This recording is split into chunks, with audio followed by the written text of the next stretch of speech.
Chris Otley is an artist whose work encompasses beautiful natural landscapes and also images that some might describe as ugly industrial complexes.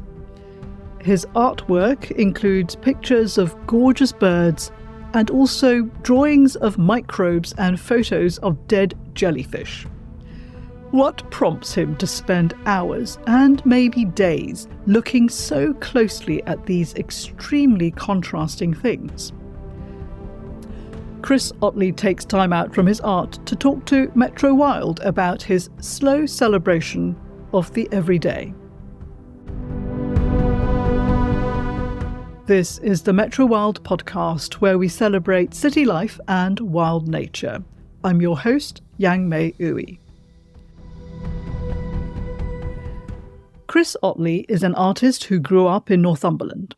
He studied art history at the Courtauld Institute in London, where he focused on the work of 18th century artist-scientists. He produces crisp and meticulous graphite drawings of British wildlife, alongside aquatint etchings of coastal landscapes. Now based in landlocked Oxford, he continues to be fascinated by the industrial structures, flora and fauna of the northeast coast, where he spent his formative years, which he sees as a very changed hinterland. So to start with, Chris Otley, can you give us an overview of your work? Now, for the listeners, this is obviously an audio podcast, so we can't show you any of Chris's art. But for anyone who would like to see Chris's work as you listen along, you can find Chris on Instagram as @ChrisOtleyArtist. So now back to you, Chris Otley. You're just going to have to describe your work for us using words only. Okay, thank you very much. It falls into two camps, really. I've got lots of work, graphite on paper, detailed, meticulous, crisp drawings, slightly stylized. I'd say that they're very realist, not necessarily photorealistic, and they focus mainly on nature. So there's lots of studies of birds and reptiles, single specimens isolated on a blank page. The other side of my work is etchings, so prints. Again, they're very detailed, very crisp, very meticulous also, but there I tend to focus more on the landscape and the coast in particular, and the industrial aspects found at the coast. So this is what drew me to your work, I think, this mixture of natural landscapes, beautiful nature, and the industrial aspects of the British landscape. What inspired you to this dual aspect? Yeah, you're quite right. There are endless cafes at the seaside filled with pretty picturesque scenes of sunny days and buckets and spades. And also there's lots of beautiful wildlife art. I would say that my work is a little bit different. Some people find it inherently less kind of cheery. That's probably because it's hugely informed by growing up in Northumberland. And that's a very often desolate, windswept, some would say quite bleak landscape. A lot of the time it's Britain's least populated county. There's a huge number of ruins and castles dotted throughout Northumberland, and it tends not to get the best weather. So I'd say that kind of growing up in that area has been a really informative aspect of my work. And in recent years, exploring the adjacent coastline. I have a brother who lives in Denmark, and it felt very familiar whenever I visited. Lots of the same grasses on the dunes, lots of the same wildlife. There's quite a cultural exchange between the two areas, lots of Viking heritage on both coastlines. And both coastlines also are kind of littered with the remnants of World War II and bunkers and pillboxes. Both coastlines also rely heavily on heavy industry found at the coast. So lots of shipping, harbours, fishing, all of those kinds of things, mines. And it's just struck me really that the landscape is a very hardworking part of Britain, and lots of people have a kind of charmed, idealized view of it. And we all know visits to seaside towns and arcades and fish and chips, etc. But the reality of living in those areas is often quite different, especially in the off season. So I visited Northumberland and it is absolutely spectacular, but as you say, very, very bleak. And I've got a couple of anecdotes which I want to share with you because I think it's relevant for our discussion. I think, first of all, in terms of the weather, I was there many years ago with my ex-partner and it was July. Beautiful sunny day. It would normally be in the south, but we went for a walk on the beach, and it was not the typical walk on the beach that I would have imagined because we were in about 5 layers of clothes with a big cagoule and our woolly hats, and on top of the woolly hats, caps to stop the rain coming in. And it was bleak and raining, and we were just miserable and cold. And this is a seaside holiday, and we came across some locals, and they were having a picnic on the beach with a fire, a little campfire, and one of those windbreakers. And it was so British, but they were in T-shirts and shorts, and they were frolicking and having the best time having ice cream. And we thought, oh my goodness, these people they are from the Vikings. And of course, I found, I'm about 5'3", and walking around Berwick-upon-Tweed and all that sort of area in Northumberland, everybody seemed to be enormous Viking giants. And secondly, of course, Bamborough Castle is spectacular. It's beautiful up on this ridge, a wonderful silhouette against the sky. And then, of course, there's Lindisfarne, which is also a beautiful castle, an abbey that's now ruined on this island. And we think of this as, National Trust, English heritage, how beautiful, lovely, lovely. But the fortress is there for a reason, because of violence. A fortress is about soldiers and protecting the landscape. And of course, Lindisfarne was destroyed by the Viking raids. And the fact that Denmark and Northumberland, the landscape is similar, you could see why the Vikings came and wanted to settle. And this, I guess, links in with your theme around, drawing and painting and recreating in your art the pillboxes that were about war and about these industrial landscapes. There's this wonderful sort of industrial thing that is on the coast as you drive up from Lindisfarne up, and I don't know what it is, but that seems very brutalist. But there it is in your work. Could you talk more about that side of landscape and what fascinates you for your work? You're quite right. It's a place full of strange juxtapositions and weird contrasts. As kids, we would play in the sand dunes just near Bamborough, where there's a big pillbox, big artillery point that was probably never used, but nonetheless, it's still there. It's fixed on the landscape. And it's very much the same in Denmark. I think the Danes are very nationalistic, and every little country beachside house has got the national flag cheerfully waving above it. And yet just below on the beach are the remnants of the Nazi takeover, I suppose, of Denmark and the Danish coast. And they can't do anything about it. They can't remove them. They can't really pretend they're not there, although some of them are kind of cheerfully graffitied as well. It's just a very odd trace of their history. Northumberland is full of history, as you say. There's the Viking invasion, of course, but it's also guarding against the Scots and border reavers who would come over and steal cattle and sheep. So there's a lot of tension in that landscape. One of my favorite places to go and photograph is the desolate side of Holy Island. Lindisfarne is awash with tourists in the summer, but even in the high summer, if you park next to the sign that says danger, quicksand, unexploded ordnance, you can have a very nice quiet walk and you won't see anyone because most people tend to avoid unexploded bombs, which, the whole beach was used as a RAF training area for practice bombing raids. And very occasionally things get washed up that need to be blown up. It's a place full of contrast. And I think that really excites me.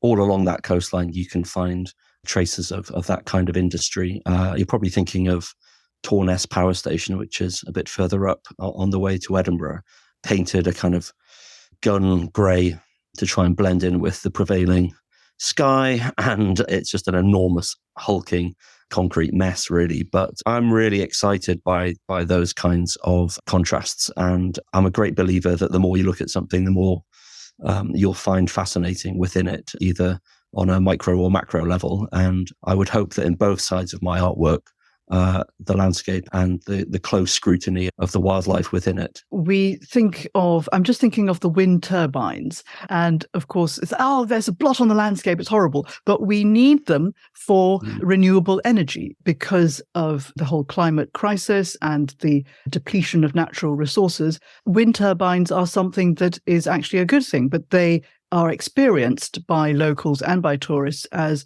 loud because of the noise that they make and ugly and a blot on the landscape.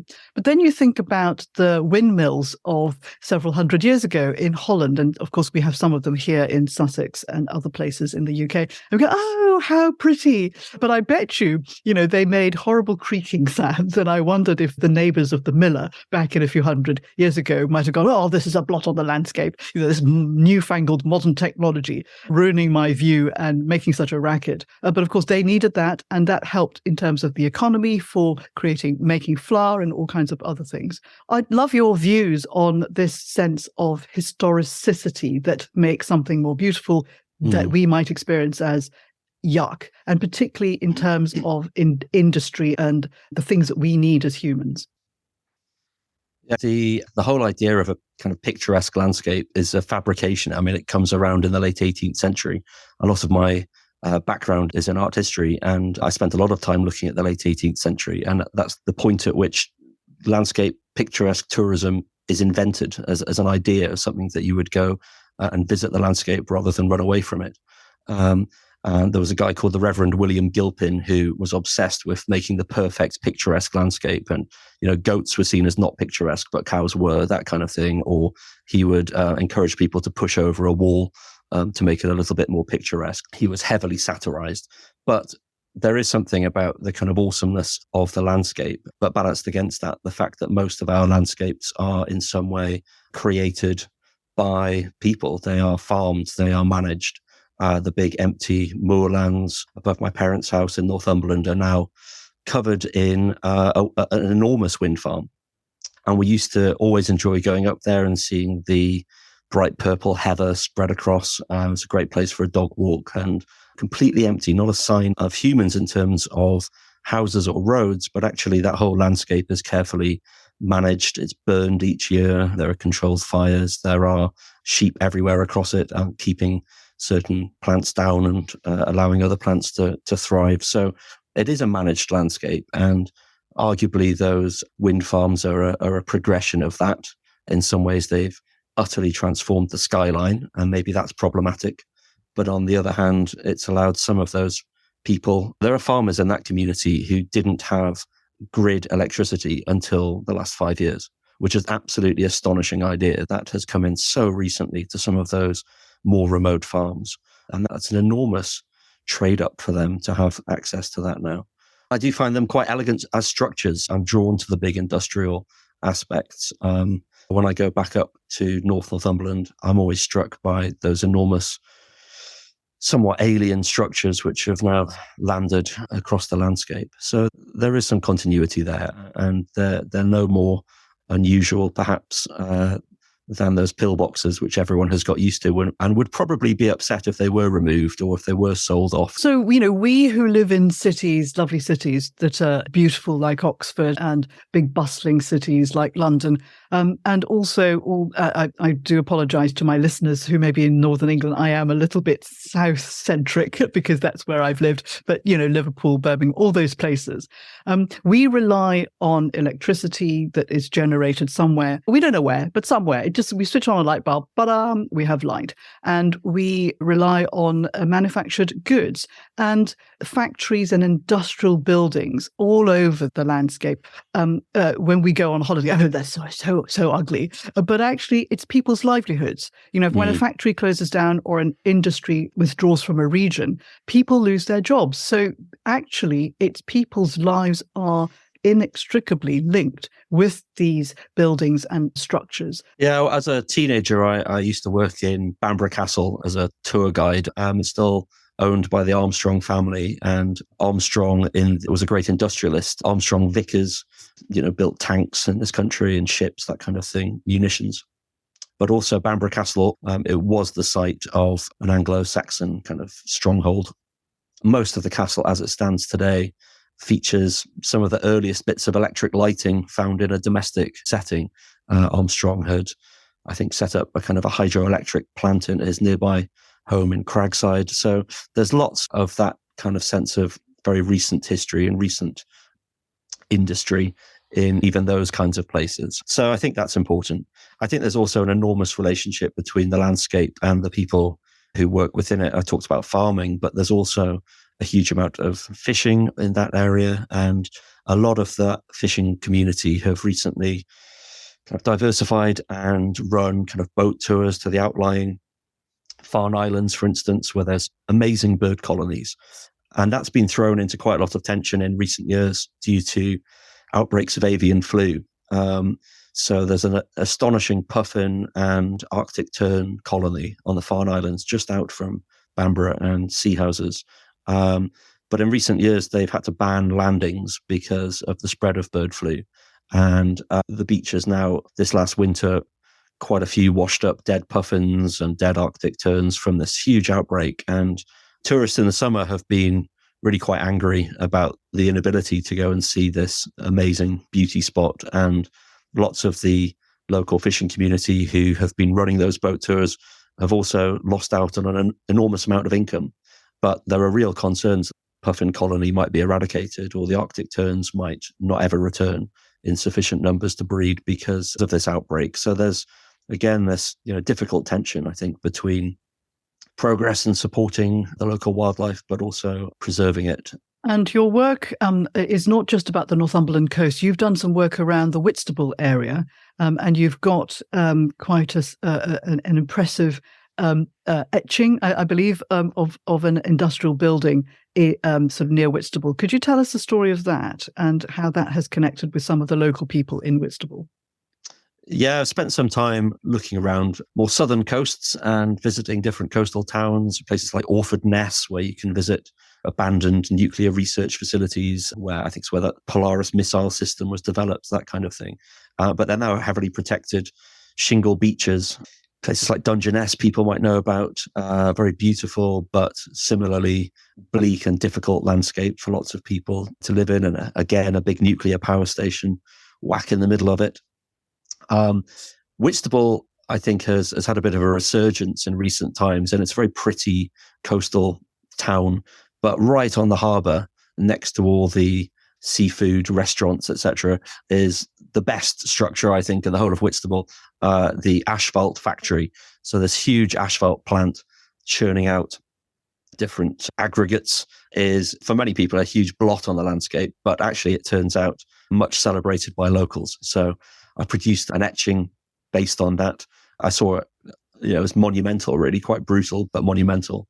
And one of the first buyers for it wrote to me and said, oh, well, yes, we spotted this at the Royal Academy and we were absolutely taken by it because we got married in its shadow and it's known as Whitstable Cathedral.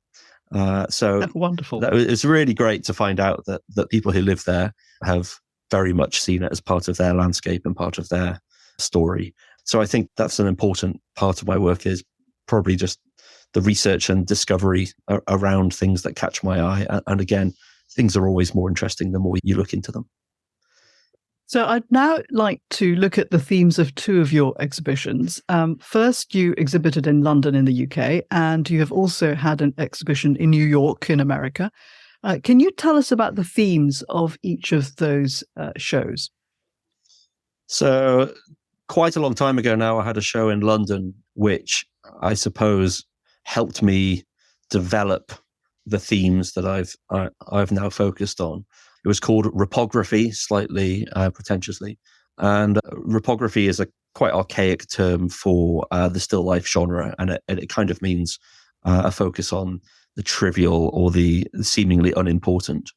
And for that exhibition, I mainly produced drawings, large-scale drawings with extreme detail of things quite varied.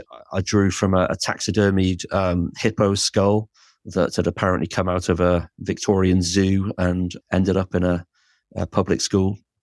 And I found myself kind of obsessing over the tiny little cracks in the bone structure of this hippo skull. And they reminded me a lot of kind of river systems. And that led me a little bit towards maps. And I had a drawing in that exhibition of the Rocky Mountain locust, which I'd done some research at the Natural History Museum in London and visited some of the collection there behind the scenes to find a specimen of this Rocky Mountain locust. At one point, it's believed that it was something like the largest mass of animals of one species at any point. There were trillions of them. And reportedly, at one point in 1875, the swarm of these locusts covered the area of the equivalent of California. It's something like 1,000 miles by 300 miles. An insane number. There are quite a lot of debates about how accurate those observations might have been, but either way, it was an astronomical amount and a devastating plague. And yet the species kind of burned out in a couple of years. And there are a few dozen specimens of this insect in natural history collections. The Natural History Museum in London, I think, had about 4. So I went to visit those and started drawing these, seemingly insignificant tiny little insects that have an overwhelming power together and have an enormous social history. So I drew that insect merged with a hand-drawn map from the era. And so that exhibition was quite important for me in figuring out how to embed a kind of social history or natural history into the specimens that I was drawing to develop things further. More recently, that really manifested itself in an exhibition in New York. It was a 2-person show. I exhibited with a guy called Herb Smith, who paint beautiful traditional oil on panel paintings of resident birds that he finds around New York State. And that was paired up with my work, which again was drawn, but it was drawings of invasive species found in London. So every single specimen that I drew also had a map kind of embedded into it to reflect the many diverse invasive species found or introduced species found around London. I suppose 2 examples from that exhibition, I would say the red-eared terrapin.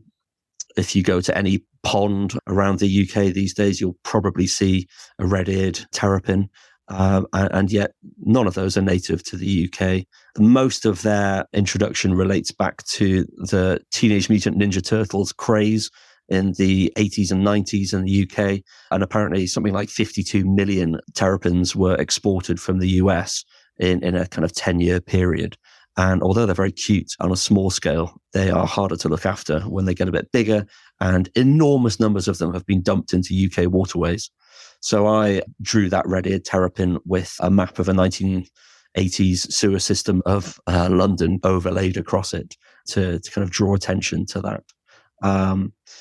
Another example might have been the grey squirrel, and I think lots of people will be aware that the grey squirrel is an introduced species that causes quite a lot of difficulties across the UK now in outcompeting the red squirrel. And I drew allusions to that kind of Victorian introduction by embedding drawings of the Royal Albert Hall and Kensington Gardens into it. I mean, it was really introduced in the 1870s because country estates imported them as kind of fashionable additions to apparently cheer up their grounds and their estates. But there's now more than 5 million of them in the UK. And I think the red squirrel, I think we've got about 120,000 left. So a classic example of a short-lived experiment that went quite badly wrong, really, for the domestic species. So I'd like to come back to invasive species in a moment, but I'd like to ask you more about maps and different types of maps through time. And you use maps a lot in your work. Can you tell us more about that? Yeah, I think there's something really interesting in particularly historic maps. We've all got very used to very objective, very clear map systems. We probably all put our phone as a sat-nav on your dashboard when you're driving around town. And there's something, I think, really beguiling about old maps where things were not completely known. Things were still very subjective. Distances were guesstimates, and the landscape was divided up in very different ways, perhaps more political or social. And I think they're just exciting to pore over. So looking at historic sites and the kind of ghosts or remnants of the past, I think, is quite exciting because maybe lots of the buildings I'm looking at now are the ruins of the future, and those maps will shift and change repeatedly again and again. So finding old historic maps has been part of the research process, and then trying to really fastidiously copy those by hand and try to embed that and merge that with that species to give a sense of that shifting history. It's been a really fun part of my recent output. I'm absolutely also fascinated by maps. Just in there's sort of two aspects to it. I think one, when I go walking with my friends, I've done the South Downs Way, the Cotswold Way, and so on. When we stop for lunch, we lay out the big Ordnance Survey map on the grass. And I remember one picnic, we had it there and we looked across this sort of flat plain below us onto another ridge. And we looked at the map, we tried to orientate it. We were trying to work out, what is that ridge? What is that bit over there? What's that church? What's that little hamlet there? And there's something wonderful about placing yourself in a landscape and orientating yourself with what is around you. And the trouble with sat-navs, it's linear, isn't it? It's vertical, 9:16, like an Instagram video. And you can only see the route that you're going. You don't know what's to the left or to the right or the east or the west. You just know where you're going. And there is something diminishing, limiting about that. Yes, you get to your destination faster, but you miss out on this experience of being in a landscape. And of course, maps have grown up over the years. And as you say, back in the olden days, people didn't really know where they were, and they had to rely on stories and what people have told them, travelers who've come back. And I was reading some book, and I can't remember what it is, that the mapping of the coastal landscape, where many generations of cartographers walked the landscape or saw it from, the high ridge, and they drew it. And when they were able to have satellite technology or drones or whatever, and they looked down and they compared the modern photograph with some of these old maps, it was pretty much accurate, which is astonishing and a real amazing talent that that these people have. And the other thing that I'm fascinated by, I was a property lawyer. And so we would have plans, they were called plans, a map of the small local area of where the house or the estate that you were dealing with the conveyancing was placed. And then you look at the old transactions before going back to 1800s and whatever, and you see this was a farmland, and there's that main road. It was actually a path or a farm track, several hundred years ago. And this building here, that was a farmhouse, but look at the shape of it. And now they've redeveloped it. It's the history. It's just so fascinating. Completely agree. Some of my recent etchings have been exploring places that, used to have vast importance locally or even nationally, and now actually don't feature on a map. I went to Anglesey quite recently, and we're looking around the coastline there, and it's easily Googled, but it doesn't really appear on the map. The Porthwen Brickworks in Anglesey. It's in a huge complex. You have to hop a fence and scramble a little bit down the cliffside to get to an abandoned beach and a whole set of warehouses and factories and pulleys and all these different systems. It was in the 1850s, it made fire bricks. So they quarried all the nearby quartzite from the cliffs there. And then those bricks were used to line furnaces in the steel industry. So it had an enormous importance and a huge amount of industry and a massive amount of employment locally. And now just kind of left there, rusting and falling brick by brick into the sea. A few years back, I had a residency in the west coast of Ireland in County Kerry, and it was a pre-famine village which had fallen into disrepair, and a local philanthropist has redeveloped this little run of, 12 cottages, and artists can go and work there. You look out, unbroken view to the Skellig Islands, and it's absolutely amazing setup. And just up the track from this little cottage where I was working, there's, I think it's called a killin. I'm not quite sure how you pronounce that, but it's a tiny little cemetery for the unbaptized. And you just kind of think that's an astonishing little site that is, again, it's just slightly fenced off to keep the sheep off the area, but there's no signs, there's nothing more to tell you about those people or who live there. And you think that's an astonishing kind of, emotional reservoir, really, that little spot. And it would have looked out over the Skellig Islands where there was, I think, a monastic community, maybe 6th century. I hope I've not made that up, but absolutely imbued with time, I think, really saturated with time, that little fragment of a footpath and on a cliff top. So what I'd like to explore now with you is your work on invasive species and coastal landscapes, and what you said to me when we chatted before, which was about the coast as a gateway, but also a boundary, and migration of species and the current political landscape around migration. Lots of my artwork is a straightforward celebration of nature or of the landscape, but there are increasingly political overtones, really, actually, in how the media talks about coastlines and boundaries. And, coasts are quite strange hinterlands. We see them very much in national terms. People, talk about with fondness going to summer holidays at the coast, etc. But they're also the sites of migration and refugees. And there's a tension there because it's about national borders and welcoming people, but also guarding against incomers. And there's a really difficult tension between the two. So initially that started with me looking at invasive species, things like the harlequin ladybird, which probably came in to the UK through Covent Garden fruit market, and vegetables and fruits and flowers being imported to the UK. But also much earlier, there's a tiny little scorpion, the European yellow-tailed scorpion, which glows in the dark with a UV torch, that lives in the Port of London. And they're really only found on one or two walls, and they're quite harmless. You can find them now on the Isle of Sheppey and the dock walls at Sheerness. But it's likely that they were imported much, much earlier, 150 years ago, 200 years ago, probably hidden in shipments of Italian masonry. And we think that's how they've ended up in the UK. So it started out, this interest for me, in little stories like that. But in more recent times, maybe in a kind of quiet response to refugee crisis, I've been looking at things many people would say were innocuous or even distasteful, things like washed up jellyfish, beach jellyfish. And they are washed up in enormous numbers in, say, North Wales on that coastline.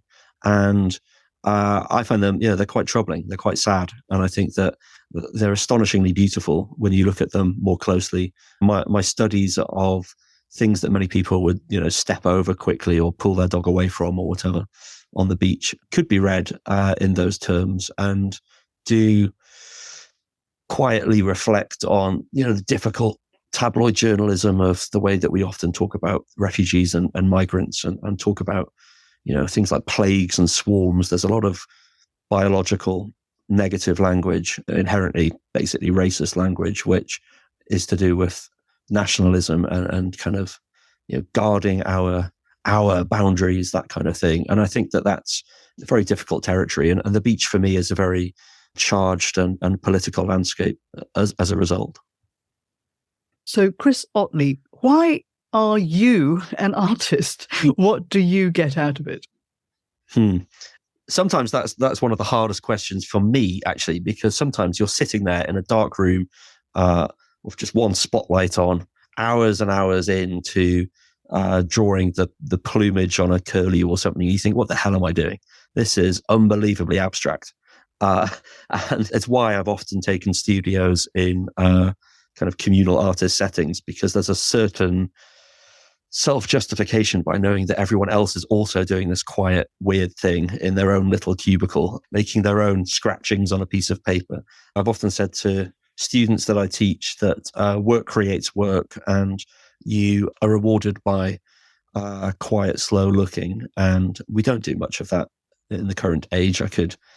All the usual cliches about social media and fast looking, but actually slowing things down. I don't use my sketchbook a huge amount. I do more often take photos on my phone, but for reference. But I can remember absolutely everything about anything that I've drawn in my sketchbook. I can remember sitting there for that 10, 15 minutes and just looking and slowing down. Lots of my artwork has emerged through my training as an art historian, and I spent a lot of that time looking at the work of early scientists, artist scientists, as they had to be at that time. There was no real separation between the two. Lots of the leading anatomists of the era were incredibly talented artists, but their findings, when you look at them now, they're full of subjectivity because they're hand-drawn or hand-engraved. And there's something I find enormously fascinating about that. And I constantly go back to some lines by Robert Hooke, an early proponent of the microscope, and he had a best-selling book called Micrographia in the 1660s with his findings down the microscope. And he leads to the invention of the word cell. He's the first person to describe that, and he discovers the compound eye of a fly, things like that. But his writing is similarly subjective and semi-religious, actually, all the way through it, in talking about how there is not less interest in the things that your eye cannot see, but more. And I think that idea of trying to be a kind of tourist in your everyday life is really important to me, and slowing down, looking more carefully, making discoveries, seeing what secrets kind of reveal themselves through that slow, careful looking, I would say is a bit of a mantra for how I work as an artist, and hopefully communicating some of that to other people. I love that. And it just has reminded me, many, many years ago, I went on holiday to America and we hiked the Grand Canyon, and we went down. It was a very grueling, long trek down to the bottom of the canyon. We pitched our tent. It was horribly hot. And I remember sitting on a bench and I sketched. I had my little sketchbook with me, and I'm terrible, it's a real hobbyist, but just I do it for fun. And I sketched this log, and I've still got this picture of this log. It's a terrible picture of a log. But what I took from that experience was exactly, you described that. And I thought, oh my God, that's exactly what it was like. I remember that moment. I remember the log. I remember what it was like at the bottom of the Grand Canyon, that very hot furnace heat. It was the concentration of being in that moment, concentrating on just drawing this piece of thing, this object. But all my senses were engaged. The outcome was not a piece of art, but the outcome was my personal experience. And when I compare that to going on holiday and going snap with my phone, it's different. I look at the picture and go, oh, yes, I remember that. Oh, that alleyway, I didn't see that there. But actually, the phone's doing it for me, and it's not my personal experience of that. So thank you for describing to me exactly my experience. So, Chris Otley, your work from our conversation, it feels to me that you focus on the very small, the meticulous, the tiny, the microscopic, both in terms of the creatures that you look at, and also the large, the industrial, the magnificent. And I would never have thought of a big industrial palace, the Whitstable Cathedral, which is actually it's not a cathedral, but it's an industrial thing, to look at them in this other way, in the same way, with the same love and awe, as you would look at a beautiful bird and its feathers. So, Chris Otley, what do you hope to evoke in your audience with your art? Exactly that, really. My art's not for everyone, and I know that, and I've got used to that. And I've been at enough exhibitions or art fairs where you overhear people going, "Oh no, not for me." Well, no, but actually, if you look more closely and if you give it a chance, or you read a little bit more about that area, and then think anew about that location, why have I taken hundreds of hours to pour detail and attention and care into that particular insect, that particular reptile, that particular ruin? What is it that caught my eye, or what is it that can be learned from that landscape? Maybe it's simply the texture, maybe it's simply the contrasting details and the intricacy of something, and that itself is enough, I think.